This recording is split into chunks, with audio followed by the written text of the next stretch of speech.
Mi estimado telepensante, mire quién ha venido a nuestro canal nuevamente, Max Colodro. Él es doctor en filosofía, analista político, sociólogo, una persona con la que uno disfruta la conversación, que uno llega a la médula de lo que va pasando en nuestro país, también a nivel mundial. Hoy día tenemos la gira del presidente Boric.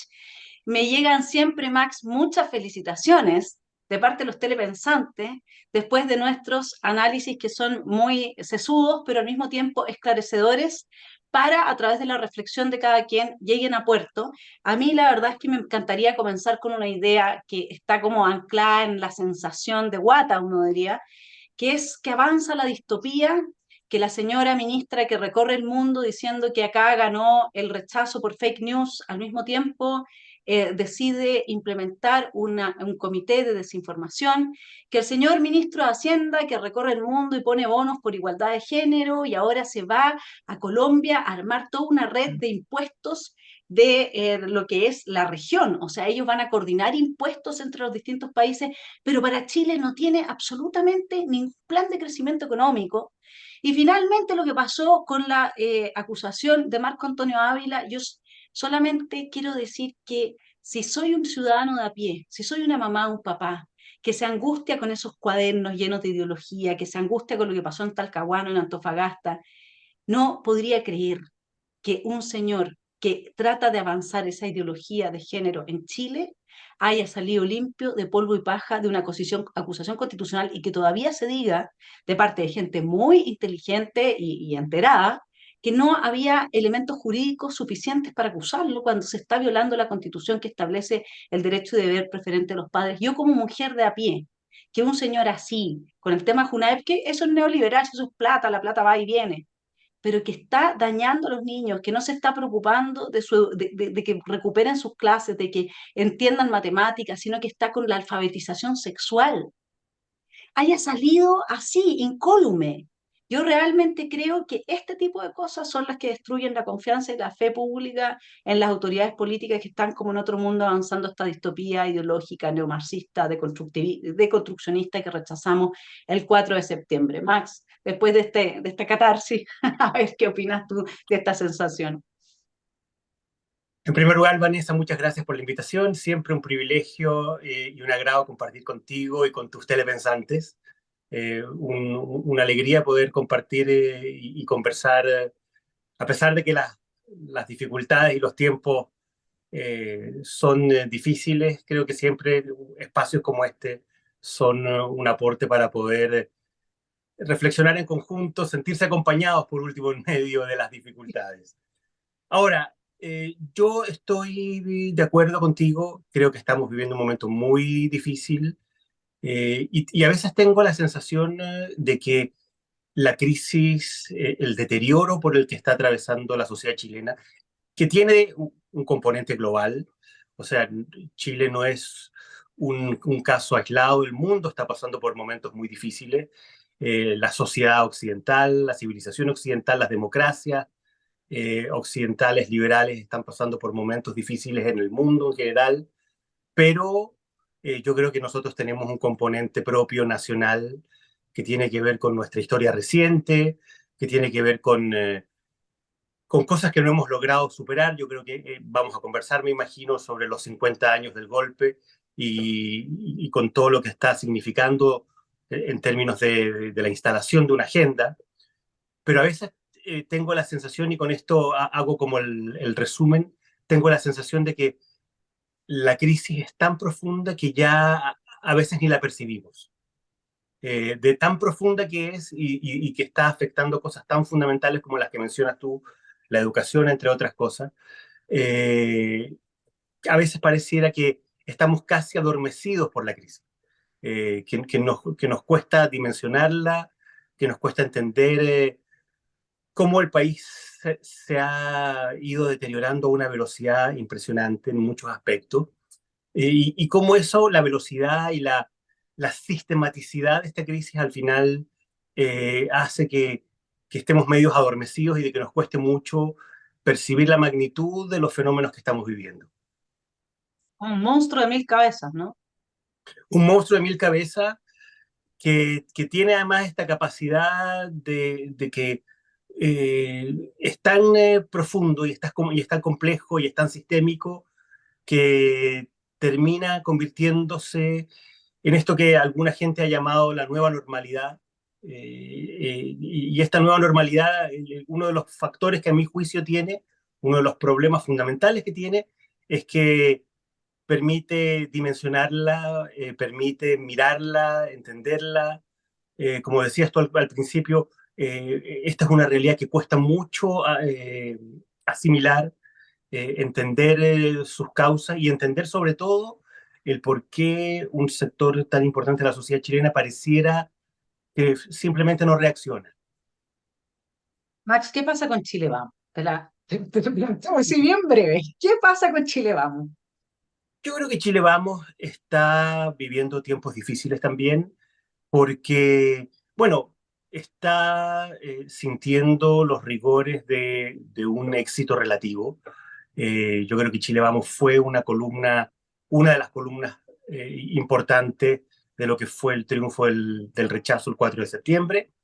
Yo creo que Chile Vamos, de algún modo, ver a un gobierno tan desprolijo, con tantos problemas de gestión política y comunicacional, le hizo las cosas relativamente fáciles. Y yo creo que hubo algo también de exceso de confianza en eso, en que bastaba con un gobierno que hacía mal las cosas para poder tener réditos y rentabilidad política. Yo creo que la primera gran señal de alerta para Chile Vamos fue el 7 de mayo, el sorpresivo triunfo del Partido Republicano, un triunfo muy inesperado desde el punto de vista al menos de su magnitud. Y eso yo creo que ha dejado a Chile Vamos en una situación de perplejidad, de no entender muy bien qué es lo que está pasando, cuál fue el camión que le pasó por encima el día 7 de mayo. Es cierto que a la derecha en su conjunto le fue muy bien en las elecciones de consejeros constitucionales, pero en términos relativos a Chile Vamos le fue muy mal en relación al Partido Republicano. Entonces, yo creo que ese golpe, ese mazazo, todavía Chile Vamos no lo logra asimilar. Y la reacción más fácil, más simple, es caer en la lógica de las acusaciones constitucionales, que en mi opinión es una lógica muy desgastada. Yo creo que se le ha hecho mucho daño a la institucionalidad, a la credibilidad de un instrumento muy importante en materia de fiscalización por parte de la Cámara de Diputados. Lo que vimos en el gobierno anterior fue una cuestión realmente desastrosa desde el punto de vista del abuso de ese instrumento. Y yo creo que Chile Vamos, de alguna manera, no ha podido encontrar una manera de hacer oposición sólida, consistente, que represente y que exprese, que muestre un proyecto alternativo de futuro, y ha caído también finalmente en medio de la desesperación, sobre todo después del 7 de mayo, por las razones que explico, en una especie de obsesión o de necesidad de golpear simplemente al gobierno, aunque las cosas no se elaboren, no se piensen y no se diseñen sobre todo. Yo creo que efectivamente, y lo ha dicho mucha gente, incluso gente de sectores del oficialismo,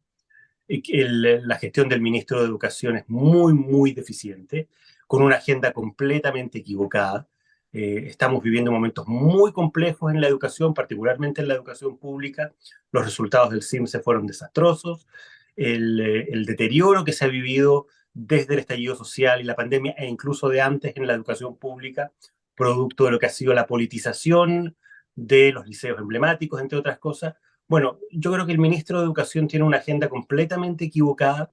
Esto de poner como prioridad la educación o la formación sexual de los niños en medio de esta crisis es una cuestión que no resiste análisis, a mi juicio. Pero para poder hacerle el contrapunto y para poder eventualmente tener los argumentos sólidos para llegar incluso a destituir a un ministro por la vía de una acusación constitucional, tienes que hacer las cosas bien y no mal, y yo creo que este resultado de la semana pasada, este aire,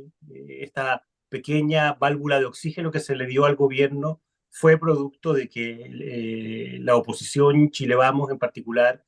no fue capaz de hacer un buen diseño de lo que era una ofensiva en contra del ministro de Educación. A mí me encantaría entender eso, porque no lo alcanzo a entender. La verdad es que yo entiendo que si alguien viola la Constitución, o sea, yo no soy formada en ciencias jurídicas, digamos, pero más o menos, si alguien viola la Constitución, entonces es objeto o sujeto de una acusación constitucional, porque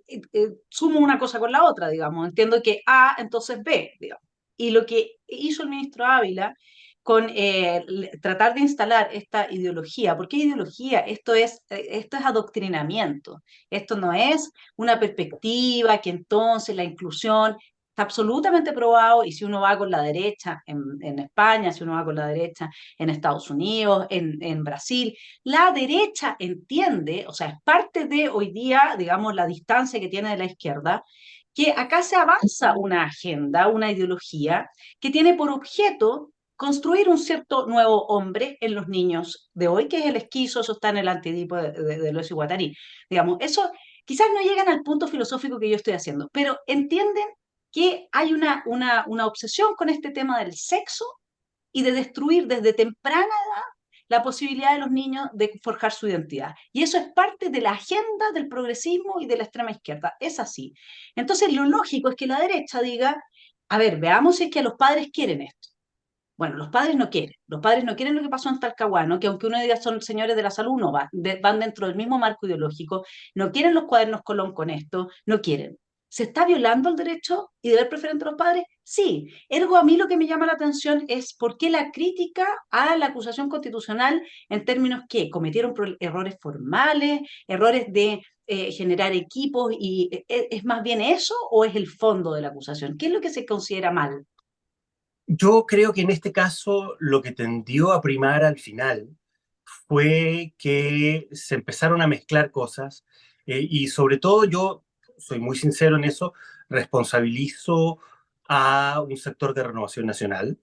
Creo que Renovación Nacional fue uno de los grandes responsables de este fracaso, entre otras cosas por una razón bien simple, porque Renovación Nacional está en medio de una elección interna muy dura, muy friccionada, y creo que al final eso le terminó pasando la cuenta a la prolijidad con la que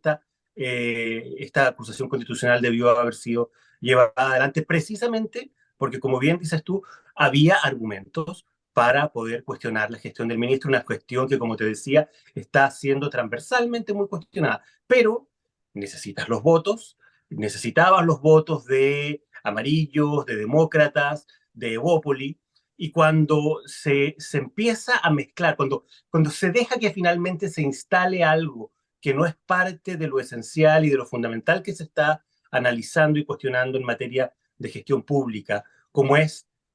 la orientación sexual del propio ministro, cuando llevas a un activista que hace un cuestionamiento muy crítico del ministro y después frases desafortunadas, muy desafortunadas a mi juicio, de una diputada que es parte, si bien es independiente, es parte de la bancada de Renovación Nacional, como fueron las expresiones de la doctora Cordero. Bueno, al final terminaron mezclándose cosas y votos que eran imprescindibles para que esta acusación pudiera prosperar, como te decía, de sectores de centro que vienen de la exconcertación, como demócratas, amarillos, e incluso un sector del propio oficialismo, como ocurrió en el caso de Evópoli. Bueno, se desembarcan porque sienten que de alguna manera, eso es lo que yo interpreto de los hechos, sienten que de alguna manera se ha distorsionado, se ha, eh, se ha desorientado una acusación constitucional, han aparecido cosas que no debieron ser parte de los fundamentos o de la discusión propiamente tal, y al final una acusación constitucional que pudo haber tenido un desenlace distinto termina siendo parte más bien del fragor y de las disputas internas entre Chile Vamos. Y sobre todo lo que te decía al comienzo, yo tengo la sensación de que Chile Vamos entró en una espiral de cierta desesperación, después del 7 de mayo por razones obvias, un resultado muy malo en términos relativos para Chile Vamos, pero las cosas en política hay que hacerlas bien, no hay que dejar que se mezclen las cosas, hay que impedir que las cosas se distorsionen en su naturaleza, y yo creo que parte de eso fue lo que lo terminó ocurriendo a Chile Vamos con esta acusación constitucional. Sí, yo creo que desde esa perspectiva se puede entender, sin embargo, evidentemente que uno elige el bien mayor y proteger el bien mayor. Entonces, Es cierto. cuando el bien mayor es la familia, y uno vio en las últimas encuestas hace un tiempo atrás que lo que más aprecian los chilenos es su familia. Su familia es mamá, papá, hijos. Eso es lo que es. Luego es diverso, hay una diversidad mayor que eso, pero esa es la gran mayoría, digamos. Entonces, si uno tiene vocación de construir mayoría, uno no por defender a un señor dado el tipo de vida que pueda tener o no, que eso es asunto de él, pero que él lo enarbola permanentemente. Si aquí la gente que está sacando esto a la palestra todo el rato es el gobierno. O sea, tú no puedes pedirle a la señora Loncón sus antecedentes académicos porque ella es mapuche. Tú no puedes pedirle a la señora Catalina Pérez que se haga responsable de estos tráficos de influencia porque ella es mujer. Tú no puedes pedirle al ministro Ávila que pare con la ideologización porque él es homosexual. Entonces, lo único que hizo la señora que llevó RN, digamos, la Marcela Aranda, fue decir, bueno, él es activista de su propia causa. Y eso es lo que ha venido diciendo todo el rato el gobierno, pero al revés, ¿entiendes? O sea, a mí lo que me da la sensación, porque el gran problema que tiene la gente de Bópoli, qué decir los amarillos que con esto se ganan por lo menos conmigo un distanciamiento importante, que yo no soy nadie, pero igual lo quiero decir, porque uno trata como que de transmitir lo que le pasa, es que si miras las encuestas, la gran mayoría de los chilenos ama a la familia. Ergo, si lo que tú quieres es representar a esa gran mayoría, lo que vas a hacer es proteger a la familia. Y lo que aquí el ministro Ávila estaba haciendo era violar el derecho y deber preferente de los padres. Por lo tanto, lo que desde mi punto de vista se va a reflejar en las próximas elecciones, y es que la gente realmente se queda con esto en la mente y no se olvida, digamos, es que va a haber otros paldorazos más a republicanos, que son los únicos que realmente están defendiendo a la familia, y les van a cerrar la puerta a toda esta gente que prefiere, por un tema de culpa, por un tema de religión woke, si tú quieres, porque hay gente que está adhiriendo a esa religión sin saberlo, proteger al ministro de, ay, las fechorías que dijo la señora Cordero, antes que proteger a todas las familias de Chile y su derecho a educar a sus hijos y esos niños que fueron prácticamente que abusados en Talcahuano. Entonces, como que están fuera del mundo esta gente que está creyendo que con eso va a ganar votación. Yo francamente no entiendo qué es lo que pasa con esas comillas centro derecha. Yo creo que el análisis hay que hacerlo, como te decía, en torno a que el gobierno encontró de manera muy hábil, muy inteligente a mi juicio, en esta conexión entre los eventuales méritos de la acusación constitucional y el cuestionamiento a la orientación sexual, una crítica a la orientación sexual del ministro, una estrategia para poder deslegitimar, cuestionar, debilitar la acusación, y al final del día esa estrategia terminó siendo exitosa porque no había claridad en el mundo de Chile Vamos fundamentalmente respecto de cuáles debían ser los fundamentos y cómo no caer finalmente en el escenario que intentó poner y que finalmente logró poner el Ejecutivo para debilitar esta acusación. Yo creo que en eso faltó prolijidad, faltó orden, faltó unidad, y Acción. faltó no caer en una discusión que no tenía finalmente nada que ver con el fondo de lo que se intentaba probar y de lo que se intentaba fundamentar en esta acusación. Yo creo que en eso hubo un error comunicacional y un error de política, de gestión política por parte de los liderazgos de Chile Vamos. Y como te digo, creo que esto de alguna manera se explica, entre otras cosas, por una tensión muy fuerte que se está viviendo en Renovación Nacional, producto de una elección interna, y en ese sentido era muy malo también, era muy contraproducente que esa tensión y que esa elección de un partido terminara también afectando la capacidad de discernimiento y de análisis respecto de lo que estaba en juego en esta acusación constitucional. En suma, la lección aprendida tiene que ser, usted sabe que pusieron a este señor ahí por ser minoría y que es inatacable. porque siempre va a enarbolar, digamos, esto de ser minoría y ser víctima a su favor, y por lo tanto, si hace las cosas, tenga eso en consideración, porque le va a estar, porque le va a hacer un Obvio, zapato chino, digamos, si cae en eso. Esa es la lección. exactamente. Porque al final, Max, si nosotros lo vemos así, los próximos ministros, con tal, para que no sean impugnables, van a ser todos de minorías de algún tipo, ya van a quedar fuera todas las personas que no son parte de algún colectivo, porque resulta que los únicos inatacables, porque aquí tenemos una casta, la casta de los inimpugnables, ¿no es cierto? Que porque pertenecen a minorías no se les puede decir, oiga, mira, si mi canal es para telepensantes, Max, y esto tú lo sabes como filósofo, uno siempre trata de avanzar su tipo de vida y de confirmarlo y afirmarlo. Eso es parte de la esencia de la psiquis humana. Y si es para telepensantes, justamente para gente que necesita esa nutrición y tiene el tipo de vida un poco que uno podría decir tenemos nosotros, otras personas van más por el área, digamos, del espectáculo, otras personas van más por la actualidad, y así cada uno tiene su impronta. No es nada de raro que un ministro homosexual sea activista de su propia causa, eso es totalmente razonable decirlo. El Es problema cierto. es que con el victimismo que está instalado desde el gobierno se extorsiona emocionalmente a quienes tenían que votar, digamos, en pos de la defensa del derecho y deber preferente a los padres, que era lo más importante en esta acusación, y en eso tampoco hubo claridad. Ahora me gustaría llevarte a otro tema distópico también, que es esta gira del presidente, donde el presidente están todos llamando desde este gobierno que nunca trató de hacer un golpe de Estado, desde este gobierno que no trató de sacar dos veces al presidente democráticamente elegido a través de acusación constitucional, hablando de acusación constitucional, este gobierno que va a celebrar y conmemorar los 50 años del golpe de Estado, pero que en realidad de cierta forma dio un golpe de Estado y que atribuye su éxito a esa primera línea a la que llevó al Congreso Nacional, a quienes indultó, el apoyo que ha hecho, ¿no es cierto?, a todo lo que son las posibilidades de frenar el crimen, el apoyo es a frenarlo, digamos, ¿no? ¿Cómo ves tú la propuesta de este gobierno a que efectivamente todos nos comprometamos, a que nunca más va a pasar un quiebre institucional y qué sé yo, cuando quienes quebraron la democracia, porque no llegaron los militares acá porque los civiles hace 50 años, y más encima el caso de Fernández, que lo único que quería era abrir un poco, yo no soy la última en que va a defender a Fernández, pero en esto lo defiendo, digamos, su acción, que es abramos un poco el espacio para reflexionar qué nos llevó a donde estábamos, porque además aquí hay varias señales que nos llevan en la misma dirección, digamos. Estoy de acuerdo y creo que la señal que se dio con la salida, con la renuncia forzada de Patricia Fernández fue una señal muy negativa, muy mala, pero yo creo que aquí hay que tener en cuenta una cuestión bien de fondo que yo creo que todavía no está suficientemente verificada y puesta sobre la discusión.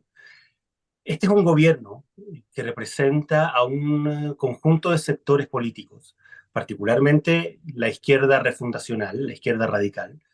que tuvo entre el 4 de septiembre y el 7 de mayo una derrota política histórica, una derrota de una contundencia y de una magnitud demoledora para lo que era su agenda y su proyecto político, su proyecto de transformaciones, de refundación, este sueño de enterrar al neoliberalismo, de que Chile fuera la tumba del neoliberalismo, de cambiar el modelo, de pasar desde el neoliberalismo a un régimen de lo público, como lo llamaba Fernando Atria en uno de sus escritos.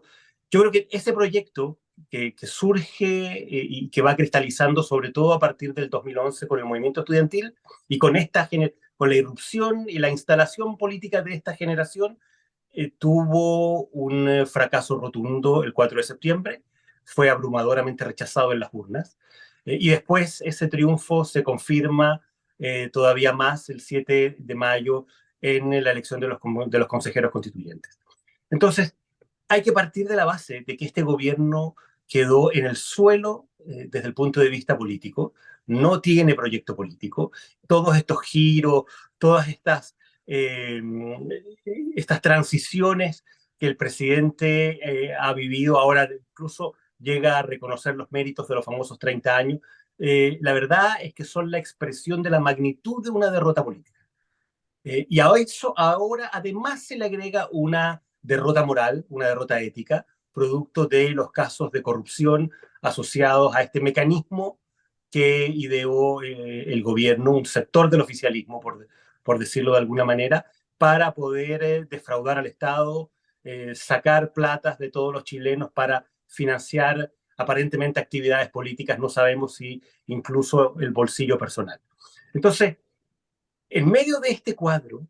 al gobierno y al oficialismo lo único que le queda para intentar reivindicarse política y moralmente es hacer referencia y exacerbar el tema de los 50 años. No tiene más. Entonces, lo que vamos a vivir y lo que estamos viviendo es precisamente las consecuencias de esa exacerbación. Durante estos 2 meses que quedan todavía hasta el 11 de septiembre, vamos a ser testigos de una cuestión que yo creo que al final va a terminar generando una cierta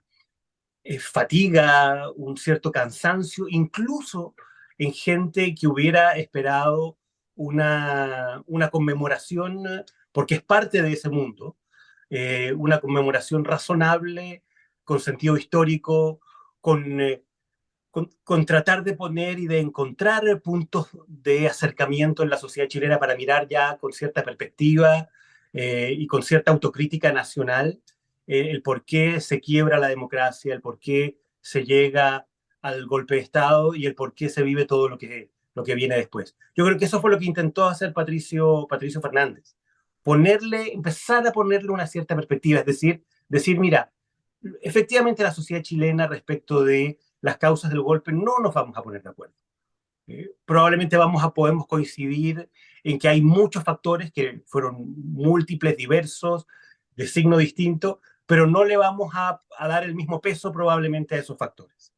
Vamos a tener diferencias de fondo y esas diferencias se van a mantener y van a seguir siendo un tema de estudio y de análisis para los historiadores. Eso fue lo que dijo finalmente Patricio Fernández. Pero lo que estamos constatando es que ni siquiera para eso hoy día hay un espacio, me refiero en el propio oficialismo. Patricio Fernández es una persona de izquierda, una persona que siempre ha estado ubicado al mundo al que pertenece, por decirlo de alguna manera, y sin embargo sufre esta cancelación,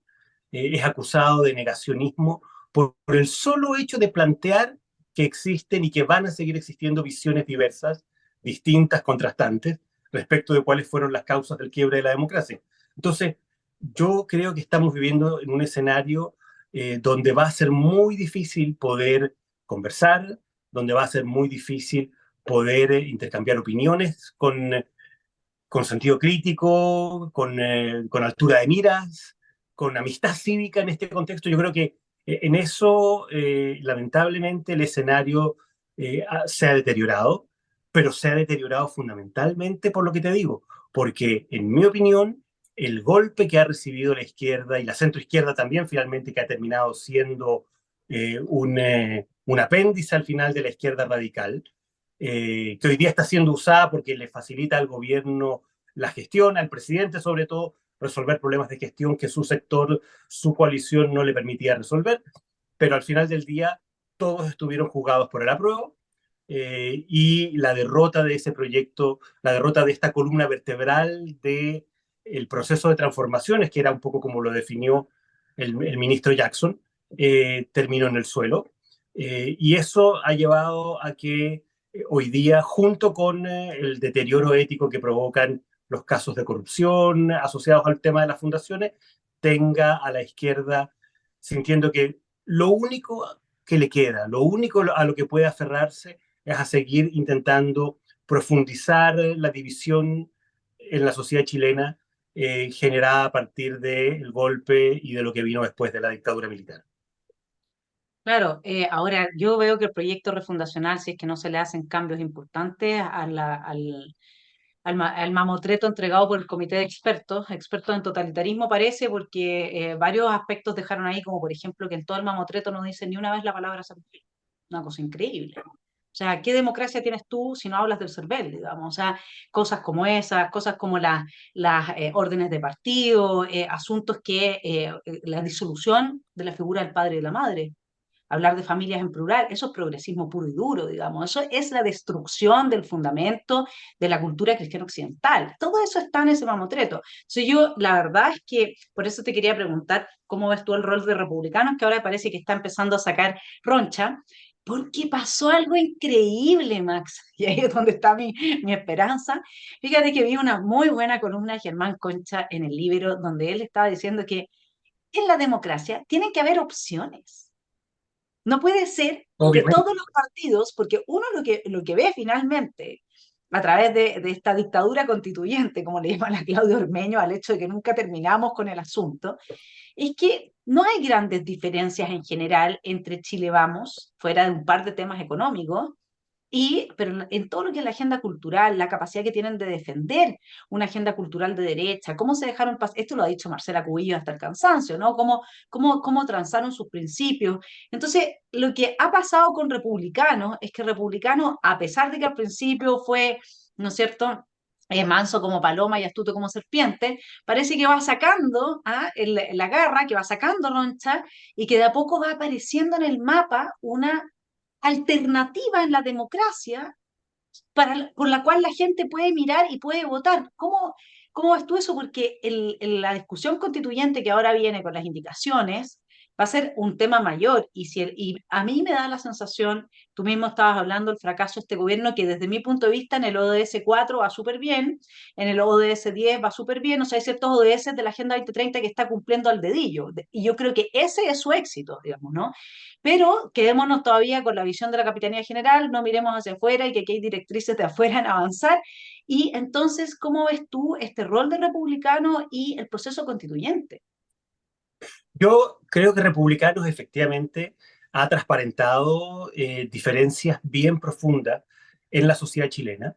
y ha transparentado lo que dices tú, es decir, a un sector de la sociedad chilena que tiene una visión distinta, a mi juicio legítima, pero contrastante también con otras visiones. Y, y mi temor, mi preocupación, o más bien ya a estas alturas ni siquiera mi temor o mi preocupación, mi constatación es que veo a este proceso constituyente muy cuesta arriba,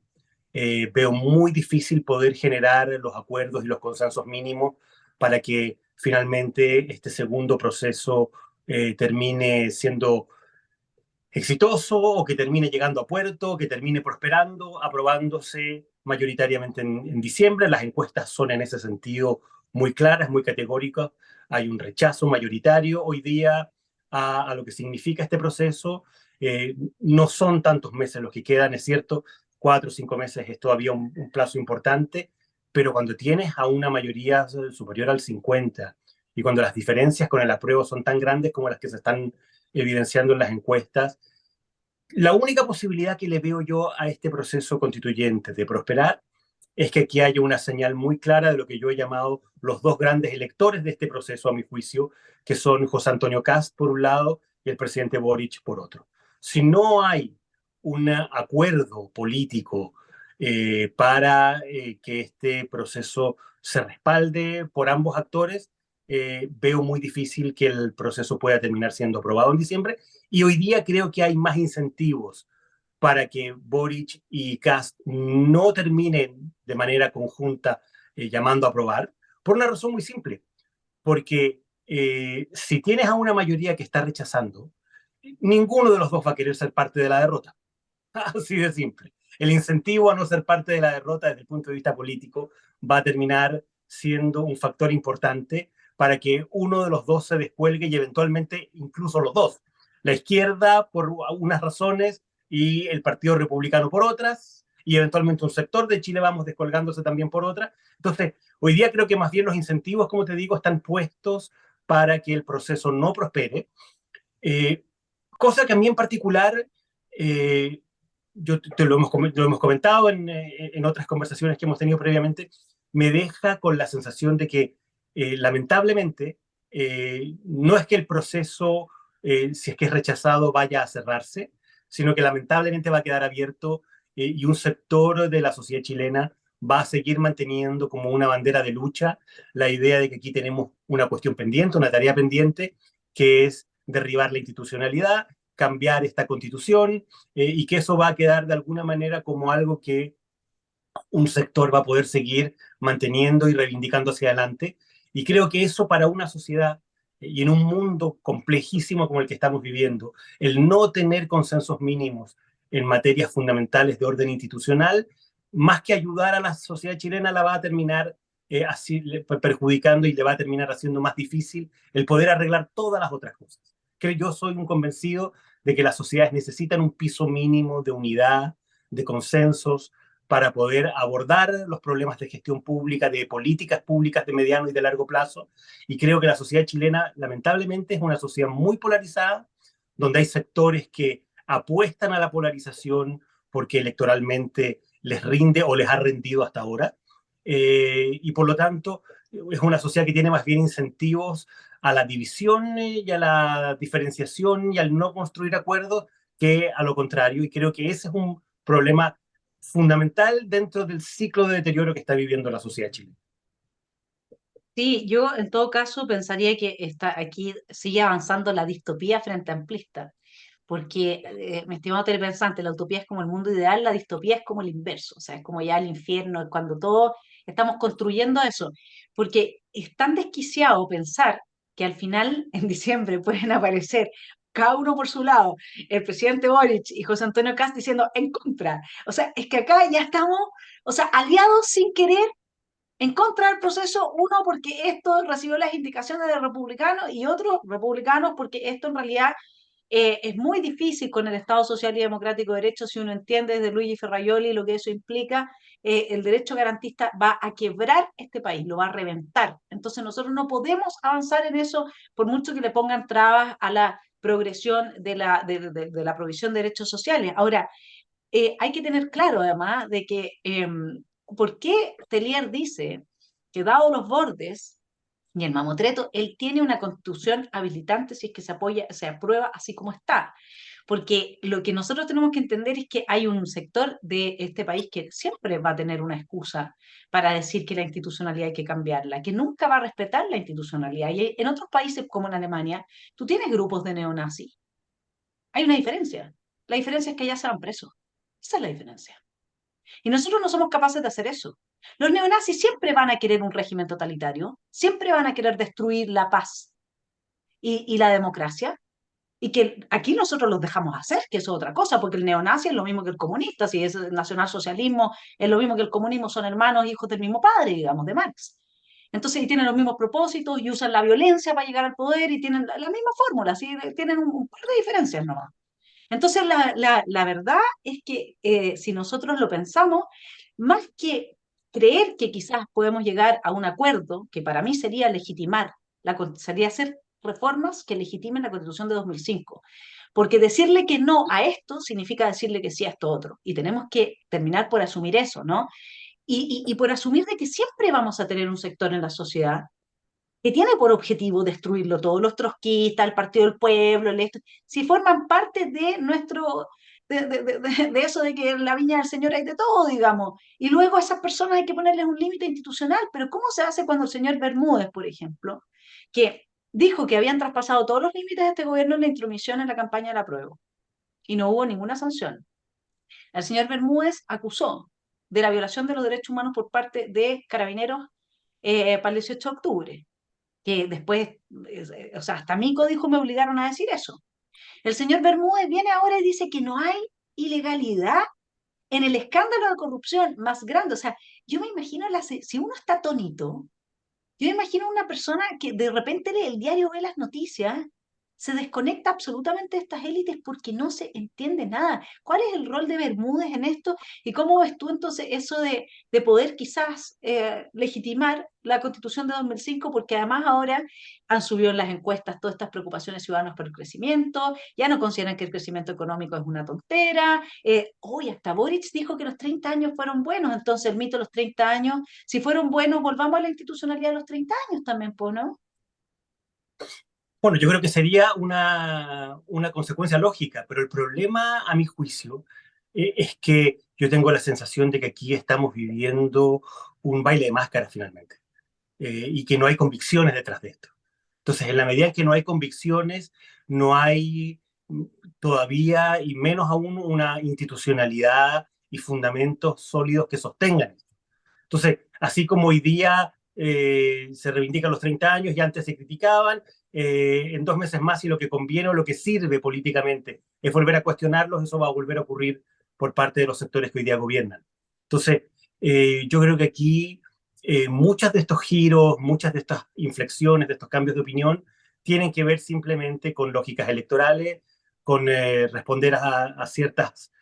urgencias, a ciertos desafíos políticos, pero no hay ninguna convicción detrás de esto. Entonces, la única manera que tengamos un marco sólido es como dices tú, que podamos como sociedad definir los límites de qué es lo que se permite y qué es lo que no se permite, quiénes merecen ser sancionados y cuándo merecen ser sancionados. Y lamentablemente lo que la sociedad chilena ha vivido en el último tiempo y sobre todo a partir del estallido social es exactamente el camino contrario. Es decir, no respetar límites, es sentir que los límites son siempre cuestionables. Le enseñamos a esta generación a saltarse los torniquetes y a que un sector importante del país los aplaude por saltarse los torniquetes, por no respetar la ley, por vandalizar los colegios, por no ser sancionados por eso. Entonces, yo creo que eso es parte del problema. El problema es que esta sociedad no respeta normas, no respeta los marcos jurídicos, no entiende que las acciones tienen consecuencias y que la gente tiene que hacerse responsable de esas consecuencias. Y yo creo que lo que está pasando ahora con el caso Fundaciones es de alguna manera también, y yo creo que las palabras del Contralor de alguna manera lo anticipan, lo que fue el caso de el financiamiento ilegal de la política, donde al final, producto de unas irregularidades que eran transversales y generalizadas, se tuvo que llegar a un acuerdo para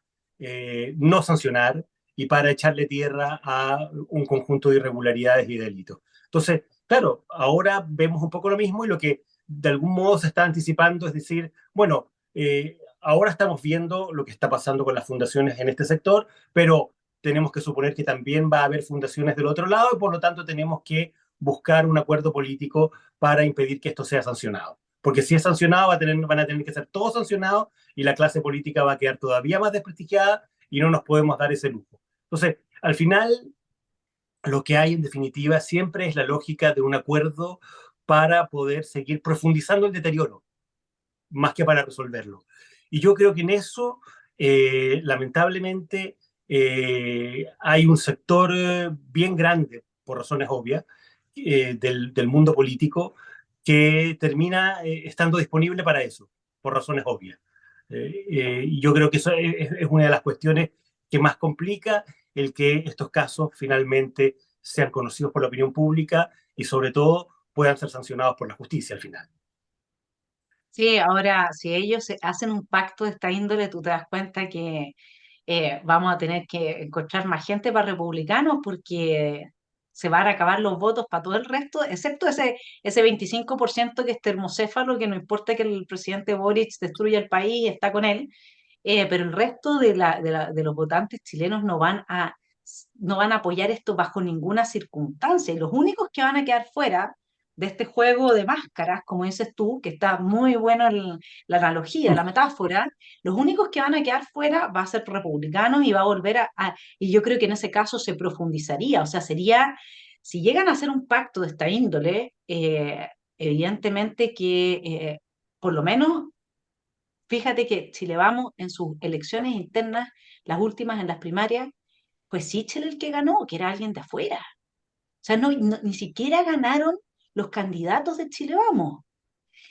Ganó un externo. Imagínate lo que pasaría si es que llegan a hacer un pacto, que ya hicieron un pacto por nuestra constitución, que más encima le trataron de votar igual al presidente, que luego vienen y pasan a llevar el resultado del plebiscito. Todo eso ya la gente la tiene hasta acá, pero si a eso le sumamos que Chile Vamos va y se presta para un tipo mopgate, como lo hizo en su momento Longueira, para salvarle el pellejo a este gobierno, yo creo que esa sí termina siendo la tumba de Chile Vamos, sí o sí. Bueno, yo creo que ese es un riesgo y también voy a dar una opinión muy personal en esto. A mí una de las cosas que más me preocupa es que tengo la sensación de que al final en Chile hay un estado, como te decía al comienzo, de adormecimiento, en que la gente y un sector importante de la ciudadanía al menos no reacciona al final. O sea, entramos en esta espiral de conocer casos y casos de financiamiento irregular de estas fundaciones finalmente de malversación de fondos públicos. Y la sociedad chilena rápidamente entra en una cuestión donde finalmente las cosas pasan a ser parte de esta nueva, entre comillas, normalidad, que es una gran anormalidad, donde finalmente, porque, porque terminamos desconociendo los límites y porque terminamos rompiendo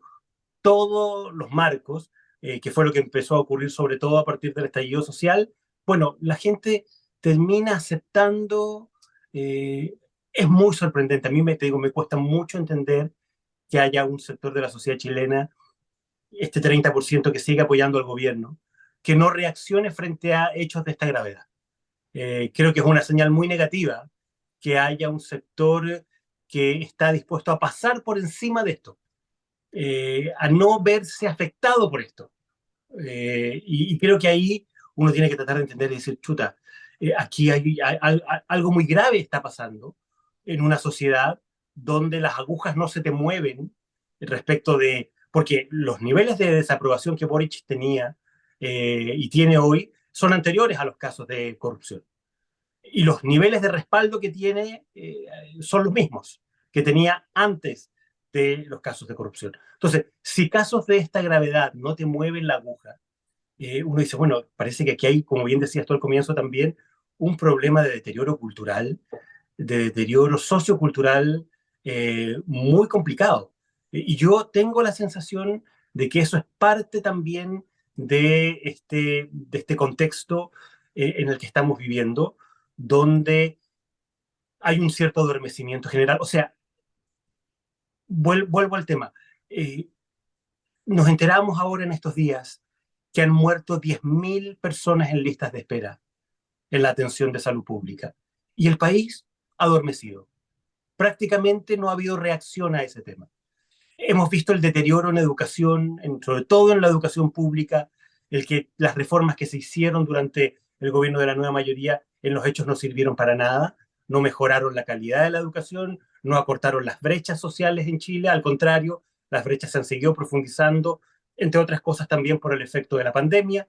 pero tenemos a un ministro que tiene una agenda, como bien decías tú, en el cual ese tema no es el tema central, su preocupación principal, él está preocupado de otra cosa, y el gobierno lo sostiene, y Chile Vamos, producto de sus errores y de sus impericias, no es capaz de destituirlo. Entonces, pareciera ser que estamos viviendo en un momento donde las cosas realmente graves que están pasando, hemos vivido un deterioro de la calidad de vida enorme, los campamentos y las tomas crecen y aumentan todos los días, se han prácticamente duplicado la cantidad de familias que viven en campamentos en los últimos 3 4 años, y el país está como que estas cosas fueran parte de un paisaje que no se distingue, que no se ve.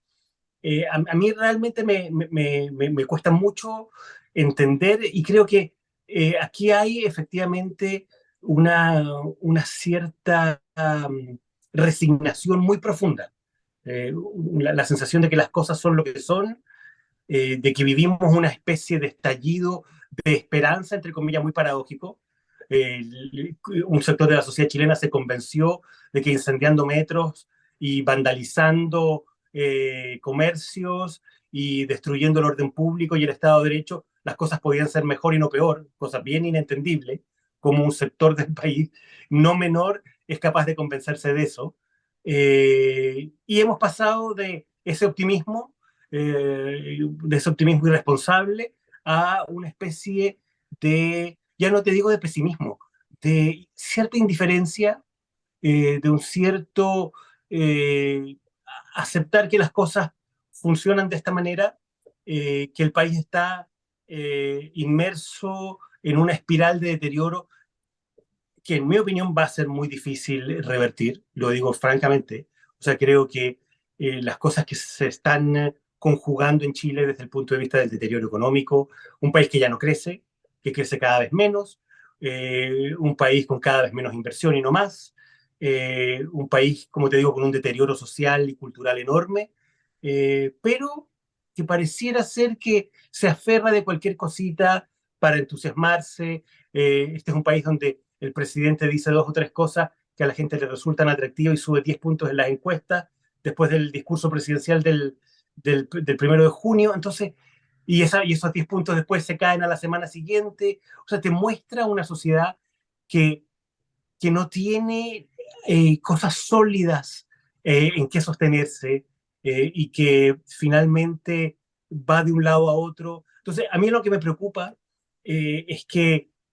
finalmente siento que la sociedad chilena es una sociedad sin rumbo y sin convicciones respecto de dónde están realmente los orígenes de los problemas fundamentales y de cómo esos problemas pueden abordarse. La sociedad chilena cree que el costo que hemos vivido, hay un sector muy grande de la sociedad chilena, para no ser tan categórico, cree que las cosas pueden ser gratis, de que mejorar la productividad, convertirnos de nuevo en un país que sea capaz de atraer inversiones, de ser atractivo para el emprendimiento, son cosas que no nos van a costar sacrificios. Y creemos que podemos financiar una política social y que los recursos van a ser indefinidos y que no necesitamos producir y generar con esfuerzo esos recursos. Entonces, mientras sigamos en esa lógica de que las cosas pueden salirnos gratis y de que es otro el que paga, el Estado básicamente, y que la plata del Estado sirve incluso para financiar fundaciones ideológicamente falsas y nadie paga la cuenta, yo creo que efectivamente el problema es un problema muy complejo y al cual le agrego el que esta es una sociedad cada vez más polarizada, cada vez con más desacuerdos, más que con acuerdos, cada vez con más odiosidad, más resentimiento, y por lo tanto la probabilidad, la posibilidad de abordar todas las otras cosas se va haciendo cada vez más difícil y no más fácil, lamentablemente. Sí, a mí me gustaría, Max, y estoy de acuerdo contigo, y me da un poco escalofrío porque es una constatación que hace Hannah Arendt, que dice cómo se normalizan, ¿no? El primer día de una guerra, tú te encuentras con alguien muerto en la calle y te impacta. Después de 4 años está lleno de muertos y ya eso no te conmueve, digamos. O sea, el ser humano, esta es una de las facultades psíquicas del ser humano, que es adormecerse como un medio de protección, de autodefensa, frente al descalabro y a la destrucción de todo, ¿no? Y dejar de reaccionar, porque el estar permanentemente reaccionando también es muy agotador psíquicamente, digamos, yo lo Hay un entiendo eso. estrés muy fuerte, claro. Hay un estrés muy fuerte y el estrés genera, nosotros sabemos, todas las enfermedades, al final, casi todas las enfermedades llevan al estrés, o sea, es una de las que no son crónicas o genéticas o qué sé yo. Entonces, a mí lo que yo me sigo haciendo la pregunta de si es pensable que en un país donde las instituciones no funcionan poniéndole límites a quienes violan las reglas del juego democrático, como es el caso del Frente Amplio y el Partido Comunista, que violaron las reglas del juego democrático en la medida en que apoyaron la violencia como modo de destruir este país y de refundarlo, porque eso lo quisieron, digamos, y eso los llevó, los catapultó al poder. Eso sí fue a través del voto, hay que reconocerlo, pero luego ellos desde el poder están permanentemente entrando en ciertas ilegalidades que son el germen, porque la Comisión de Desinformación es el germen de la destrucción absoluta de la libertad de expresión, sobre todo si está comandada por una señora que es la reina de las mentiras, digamos. Lo digo yo, esta es mi opinión. Es la reina, y no solamente es mi opinión, digamos, todo el mundo en las redes sociales habla de la gran mentirosa, digamos. No hay nadie que tenga más mentiras a su haber que la señora Camila Vallejo, que dijo que si se votaba, el plebiscito de salida, de ahí se acababa el proceso, vamos de nuevo con la cuestión. Entonces, bueno, entre ellas muchas otras mentiras, pero sobre todo lo que más duele, que duda cabe, es que se ande por el mundo diciendo que los chilenos somos todos unos tontos porque creímos en la fake news y por eso nos fuimos en contra del mamarracho y lo rechazamos. O sea, eso de tratar al pueblo de Chile como si fuéramos realmente unos tontos, debiera tener un costo político también para este gobierno, pero como que la derecha no hace el trabajo de decir, oiga, ¿y por qué nos trata así? Uno no oye esto. Luego, la pregunta con la que me gustaría cerrar esta excelente conversación es, ¿tú crees que sería posible o factible un gobierno de José Antonio Cast con la institucionalidad que tenemos y los grupos que están así con el colmillo de destruirlo todo y que mostraron su fuerza para el 18 de octubre? ¿Tú crees que es posible imaginar algo así? Yo lo veo muy difícil y lo veo muy difícil un poco por lo que te decía. Yo tengo la sensación, tengo la convicción más bien, de que hay un sector de la sociedad chilena que no acepta las reglas del juego. Eh, lo vemos ahora en esta ofensiva que intenta hacer el gobierno, el presidente desde Europa, de que hay que firmar un acuerdo, cosa que a mí me parece muy bien, hay que firmar un acuerdo, y ojalá pudiéramos ponernos de acuerdo en que bajo ninguna circunstancia se deben aceptar los quiebres institucionales, los golpes de Estado y menos aún las violaciones a los derechos humanos, que las violaciones a los derechos humanos deben ser siempre condenadas y cuando ocurren perseguidas penalmente y sancionadas, pero esta mesa no tiene dos patas, esta mesa tiene que tener tres patas. Y la tercera pata es ponernos de acuerdo en que la violencia política, como bien dices tú, debiera estar siempre prohibida, condenada, sancionada en democracia. Nadie tiene derecho a ejercer la violencia ni a intentar imponer sus ideas a través de la violencia en democracia. Y sin embargo, esa tercera pata queda debajo de esta mesa, paradójicamente. O sea, aquí hay un sector que no quiere renunciar a la violencia y que no está dispuesta a renunciar a la violencia. Y cuando tú le dices, bueno, es cierto, los países necesitan tener un acuerdo de que los golpes de Estado no pueden ser justificados, de que las violaciones a los derechos humanos son siempre inaceptables y deben ser sancionadas cuando ocurren, pero también tenemos que ponernos de acuerdo en que la violencia en democracia no puede existir. Y sin embargo, ese sector no está dispuesto a eso. Entonces, cuando te deja el camino abierto, cuando te deja las puertas abiertas para decirte, mira, el día de mañana, cuando yo encuentre que la violencia me es funcional, la voy a volver a ejercer, bueno, en ese contexto, claro, yo sinceramente me pregunto si todos estos cambios, si todos estos giros que ha habido en materia de opiniones por parte del oficialismo respecto de lo que pensaban y decían y vociferaban cuando eran oposición, son legítimos o son genuinos o no. Bueno, yo tengo la convicción hoy día de que el día que vuelvan a perder va a haber un sector muy importante de este oficialismo que no va a querer reconocer las reglas del juego y va a querer de nuevo echar abajo lo que los chilenos decidan mayoritariamente en las urnas, como ocurrió con el segundo gobierno de Sebastián Piñera. Entonces, mientras ese problema no lo resolvamos, yo he sido majadero en este tema y voy a seguir siendo majadero. Para mí, el problema uno, fundamental que tiene la sociedad chilena desde el punto de vista político, el principal problema político que tiene la sociedad chilena es que hay un sector muy importante de la sociedad que no acepta la alternancia en el poder. Y que cuando se produce la alternancia en el poder y cuando ellos dejan de gobernar, su instinto, su lógica fundamental es empezar a debilitar las reglas del juego, intentar cuestionarlas y después incluso intentar derribarlas. Y mientras ese problema no lo resolvamos, bueno, el día que gobierne Kast, si es que eso llega a ocurrir, o el día que gobierne cualquier otro que no sea de izquierda, va a terminar ocurriendo más o menos lo mismo. Y aún si nos hubiéramos puesto de acuerdo en una nueva constitución y esa constitución hubiera sido aprobada mayoritariamente en las urnas, aún si ese escenario hubiese ocurrido, yo tengo la sensación y la convicción de que va a haber un sector que, perdiendo el poder, perdiendo los privilegios del poder, va a estar en una predisposición a no reconocer las reglas del juego, no reconocer el resultado de las urnas y empezar a horadar, a deslegitimar y finalmente a intentar echar abajo la opción que los chilenos hayan asumido en las urnas. Y creo que mientras ese problema no se resuelva, mientras no exista, hemos hablado mucho de la nueva normalidad. Bueno, mientras no logremos en Chile culturalmente normalizar la alternancia en el poder, mientras no veamos a la alternancia en el poder como un elemento consustancial de la democracia y de el perfeccionamiento de la democracia, de que la democracia funciona en la medida en que hay alternancia en el poder, bueno, este problema y este desafío va a seguir pendiente y creo que es de las cosas que más daño le han hecho a Chile, sobre todo a partir del 2010, cuando se produjo la primera alternancia en el poder desde el retorno a la democracia. Sí, estamos totalmente de acuerdo. Al final, otra máscara más, porque da la sensación de que te están diciendo, déjennos a nosotros avanzar nuestro proyecto totalitario, porque los comunistas siempre han sido totalitarios, usar la violencia en contra de las mayorías democráticas para eso, pero ustedes no vayan a reaccionar, no se vayan a defender.